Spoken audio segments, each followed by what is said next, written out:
Hello friends, welcome back to the new video. In this video guys, we are going to talk about how to change hotspot name in our Vivo phone. Guys, you want to change your hotspot name, so guys you can change. And guys, now let's see how to change hotspot name in our Vivo phone device. So then first of all, come in your phone setting to change your hotspot name. Then guys you can change. After that guys, click on network and internet setting. Guys, click on hotspot and guys click on Wi-Fi hotspot name. Guys, tap here and guys cut, and guys you can change like that.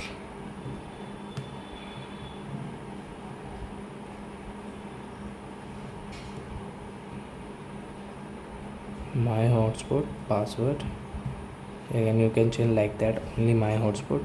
So you can choose anything whatever you want. So guys I change into my hotspot, and guys okay. So as you can change your hotspot name like that. So I hope friends you have understood how to change hotspot name in Vivo phone. So that's it guys, thanks for watching my video. Now we will meet on next video with new topic. Before going, please go and like my video, subscribe my channel. Bye bye friends.